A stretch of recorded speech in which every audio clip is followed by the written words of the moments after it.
Education and this week's Ask Anissa video column. And this week we just finished up a wonderful Firehouse hands-on training experience, and I have a wonderful guest on camera with me and not by myself. We have a wonderful, brave student who decided to be on film with me because she had an incredible question and I wanted her to ask it on camera so that we could all talk about it together. So I have Sarah with me. And Sarah, so tell us where you're from and the name of your company. My name is Sarah and I'm from Texas, and the name of my company is P23 Restoration. Awesome, awesome. Okay, so you had a question for me. What is it?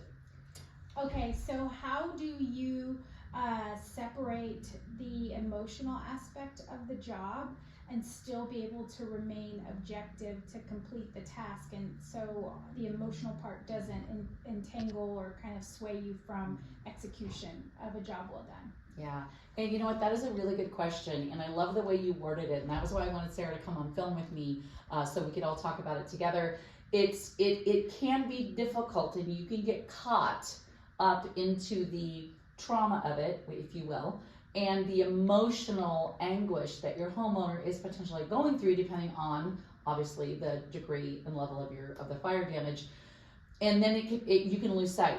Right, and it makes it to where almost you can become just kind of judging clouding your judgment, right? Mm-hmm. Okay, so and by the way, you guys, that is a super good question, especially when we're dealing with people's contents, and it's important to be empathetic, right, and to be understanding and to help with that emotional side of the claim. But it's really important, just like the ER doctor that has to deal with someone's trauma. You know, he's got to have the humanity side of it there, but he's also got to keep his head about him and be able to deal with what he knows he needs to do. Because if you can't be there for your client, they're already having an emotional situation go down. They need you to be their strong, confident captain, if you will, right?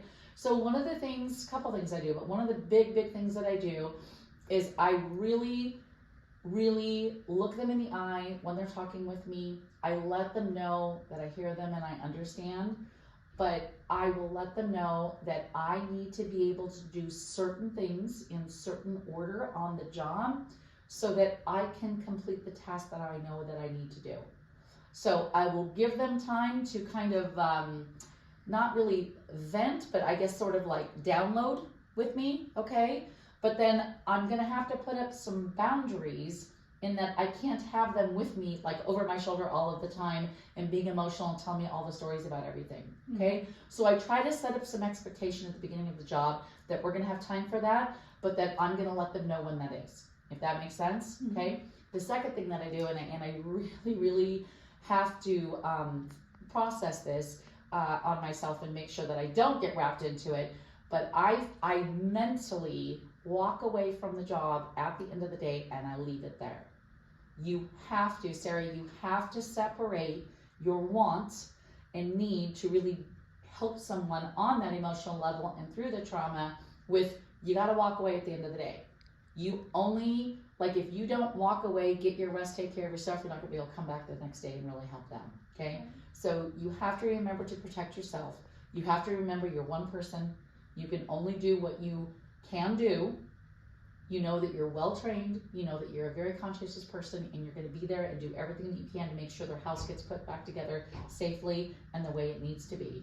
But at the end of the day, you again are you're one person, and you can't take on the load, the emotional load that they may be going through with that trauma. And sometimes, depending on the situation, you know, you can possibly recommend that, you know, do they have somebody that they can talk to? Okay, mm-hmm. Don't become their Dr. Phil, right, or their counselor, yeah, right? And there's kind of a fine line in that, because you do need to be there for them. You need to help them. You need to help them process, but you are not their counselor, okay? Mm-hmm. And don't take that stuff on yourself, because it will take its toll on you and it can be really hard. But you can do that and still be loving and kind and take care of your client the way that they need you to get your job done right. Okay, awesome. What a good question. Thanks for coming on camera with me. I always love when I have somebody on camera. And for you watching the video, I hope that really helped you. And I really want you, I want to be able to answer your questions. So I want you to shoot me an email if you have a question for Anissa. Send it to anissa@firehouseeducation.com. And I just might feature you on next week's Ask Anissa video call.